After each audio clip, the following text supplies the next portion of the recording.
a man who has a view to a kill, if ever there was one. He is a co-anchor of America's Newsroom, host of the new Fox Nation special, Battle for the Arctic, with Bill Hemmer. It is Bill Hemmer. It has been too long. And the crowd goes wild. What was my walk-up song there? It was Duran Duran, View to a Kill. Oh, my gosh. So they're making you, I believe, the Timothy Dalton of cable news.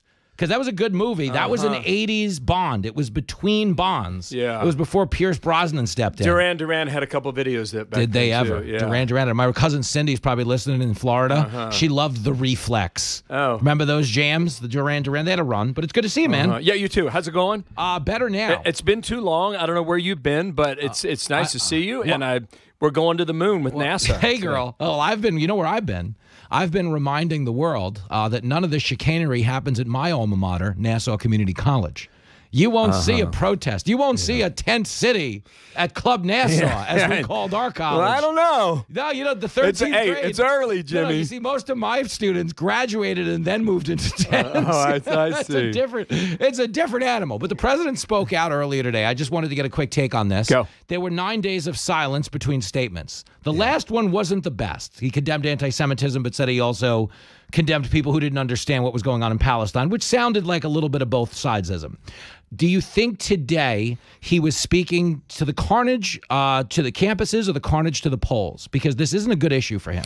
I actually like what he said. Okay. And I didn't like the fact that he didn't take questions. Yeah. I think he asked one that I can't even remember. Did it affect your policy? He said no as he walked away. Gotcha. I mean, look, what he said is right. You do have a right to peacefully protest in America. Full stop. You do not have a right to commit a crime. Fair. Full stop. But do you think he owes the country? Because I do. I think he owes it to people to take a side here, in the sense that he seems reluctant to outright condemn one side. And I think we'd benefit from a moral compass in this moment. Maybe he gets there. Here's what I think. Okay. I think we're going to wake up again tomorrow morning at another place. Yeah. And it's going to happen again on Friday. And something's going to build over the weekend. Yep. I honestly, I see no stopping this. No, it's not. I live in Greenwich Village. I'm a block and a half from Washington Square Park. I've been in that neighborhood for 20 years.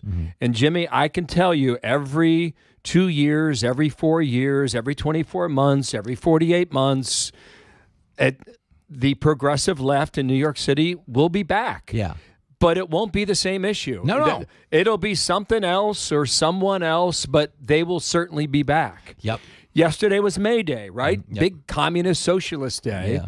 I'm coming home. I hear the drums over in the park. Cops are everywhere. I'm like, got to check it out. Yeah. And Jimmy, it was a collage of humanity, bro.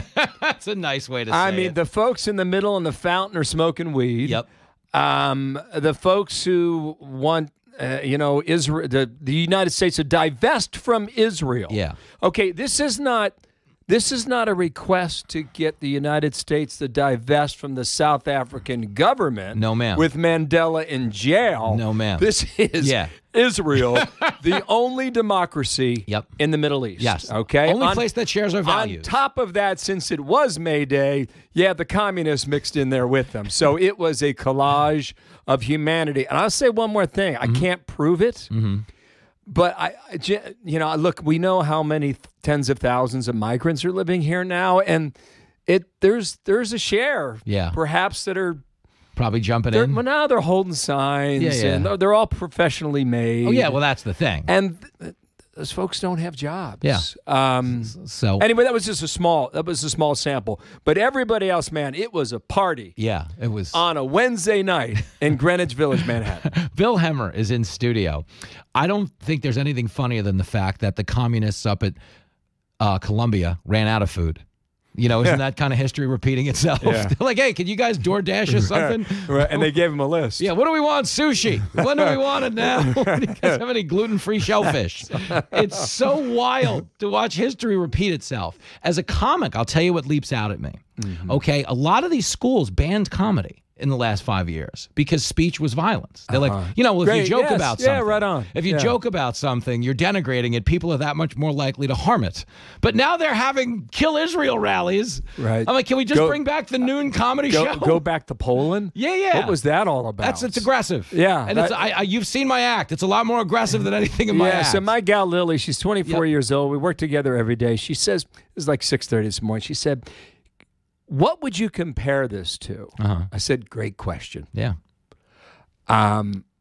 She said, what about Vietnam? Vietnam War protests. Her father fought in Vietnam. He came home, he got hit in the head with a tomato. Oh, hell. I said, they threw a lot more things than just tomatoes back did then. they ever? I said, I don't know if Vietnam is a fair comparison. I said, I guess divestiture in South Africa in the 1980s, because it went on for 8 years, I think. That was a run. I said, maybe that's the best comparison, but this has a religious component to it.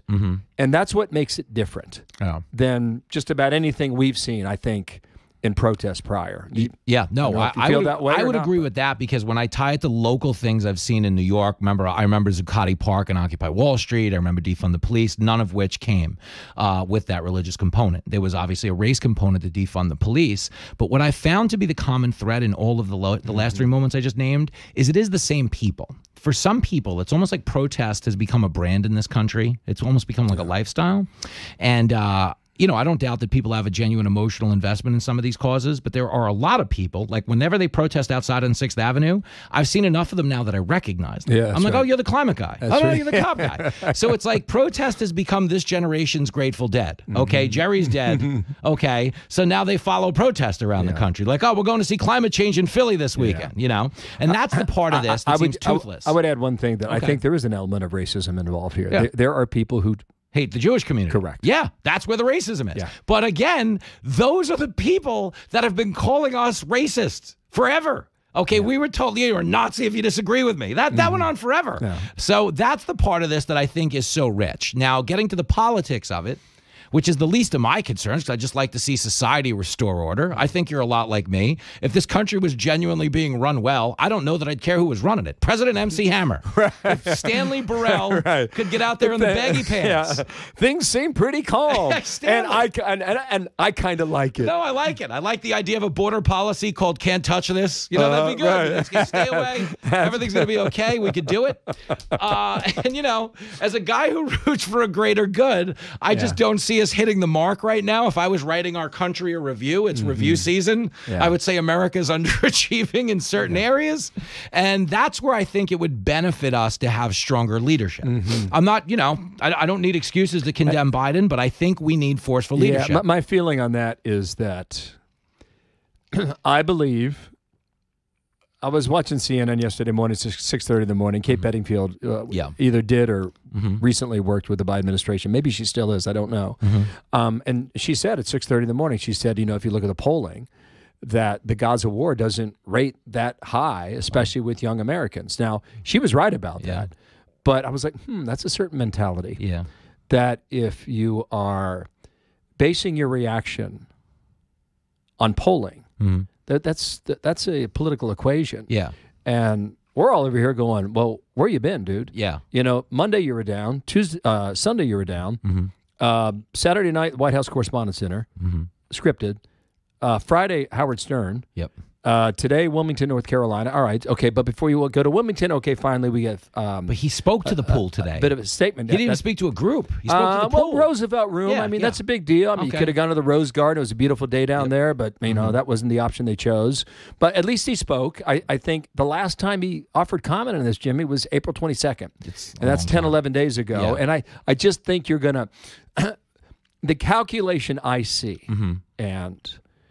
just listening to the commentary about the polling, is that they are hoping that certain issues can wash over them. They just want them to go away. Yeah. And look, in today's media, especially with social media, where there's a lot to shoot at and the world feels like it's on fire in a lot of different places, on a lot of different things, by the way, too, not just Gaza and Israel. There is, I think there's a little bit of hope that if we just stay quiet, keep our heads down. Yeah. Social media or TikTok or cable news will find itself distracted on something else. So you're telling me in order for the Biden campaign to get back on track, Taylor and Travis have to break up. We are a Taylor. He went from coveting Taylor Swift's endorsement to trying to break them up. I've seen it. So Hammer, you got to know this. I was obviously at the correspondence dinner. Yeah. The administration graciously invited us to the White House. We covered the landing of Marine One. It was pretty fascinating. We went everywhere. The Deuce Man, Peter Ducey, phenomenal tour guide. And he was out. He's always funny, but he was particularly funny in his home element because he obviously knew a lot that we didn't. You bring camera then. Yeah, and I couldn't ask him a question he didn't have a really funny answer to. He was on fire. It was maximum strength. Good. When does this air? You'll see it on Fox News Saturday night this week. Right on Saturday night. And we aired some of it at the correspondence dinner. I want Store credit for this because I always tell you I play nice in the sandbox. You don't even know this is a thing.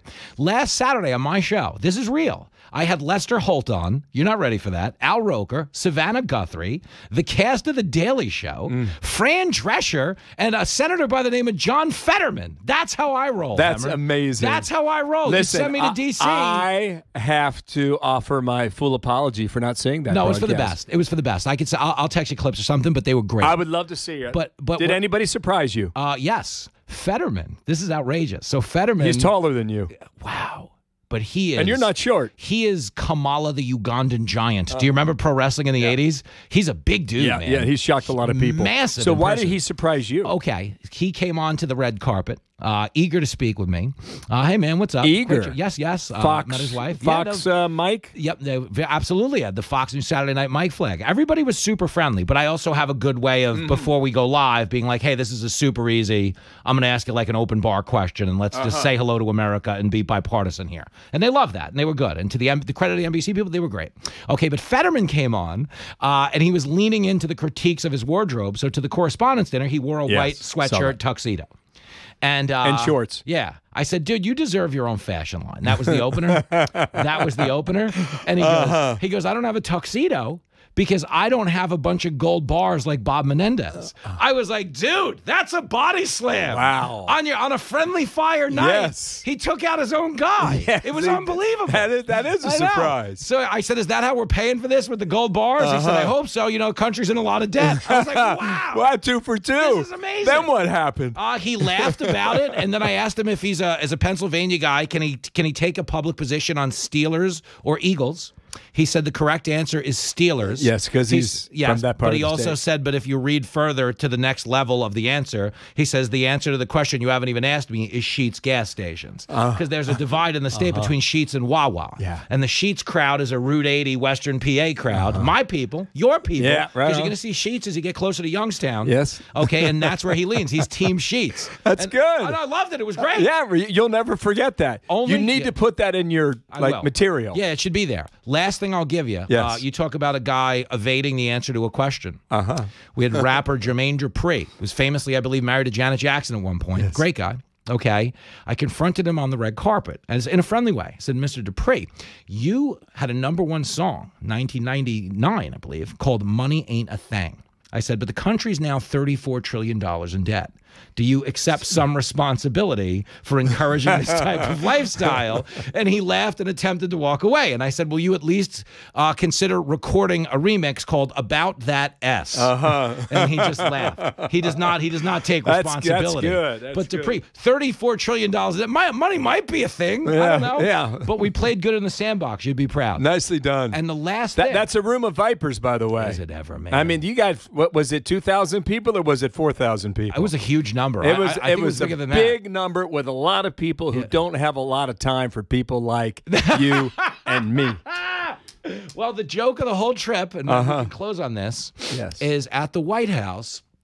A lot of the people there, because obviously they watch a lot of TV, are surprisingly, I don't want to call them pro-Fox, but they're certainly knowledgeable, and they were friendly as hell. I took a lot of pictures with White House staff, and the joke of the trip, it was a Secret Service guy, he goes, hey, he's like, I got to get a quick picture. He goes, between you and me, I'm shocked to see you here. I have orders to shoot you on sight if you ever walk in. I'm like, that's funny. That's actually funny. That's good. Give him credit, Hammer. Yeah. I'm telling you, there's hope in the world. As despondent as the news cycle can make people feel, okay? At our core, we want to have the keg party. Like, I think we're going to get there. I don't think we're going to get there between now and November. But I'm collecting solo cups for about December 1st. I dig it. It's going to happen. Now, Hammer. can I ask you a question? Give it to me. Anything you got. How was he? Biden? Yeah. So when we watched him walk off Marine One, that was the first day that the Axios article had dropped about them actually crowding the lane so he wasn't walking solo. That was happening. And he got off. I'll show you a video when we go to break. And he definitely very much has that Mr. Roboto movement. But he doesn't move great. From the distance you see him when you're covering Marine One, what do you say you are? 15 yards away, 20 yards away? Yeah, about so you don't get a good picture into his personal energy? No. Right by. What about presentation that night? He did a decent job on the prompter, but I will say this. He had a lot more zip last year, and he had it was noticeably down like probably 2,000 RPMs lower on the engine than the State of the Union. Whatever they did at the State of the Union, whether they did something or not, or they rested him. Did you judge that as a good presentation while you were there in person? For Biden? Yeah. Yes, B+. Okay. And I would have gave Colin Jost almost an A if he didn't do that pandering thing at the end, where he was having a decent set. The room didn't love it because the room doesn't like to be made fun of in any way. Yeah. But then he did 4 minutes at the end of how his grandfather voted for Biden and decency's on the ballot. Yeah, remember that. Yeah, that was played a lot, by the way. Yeah, it was. Yeah, it was played a lot in a lot of places. More than the jokes, man, I know. You are a man of respect. Yeah, that whole thing. Or decency, Good or stuff. both. I mean, they would never call us decent or are you respectful. kidding me? No way. Right? But that's all right, Hammer. We be the change we want to see in the world. There you go. Right on, They call him Jimmy Hope and Change Failla. All right, Hammer. Good stuff, man. You I too, appreciate man. it. Hey, it's been too long. You know, we'll be back. Okay. I'm hearing rumors about Monday television. I am Stay looking focused. toward part 2. It's coming. My man. There he goes. The great Bill Hemmer.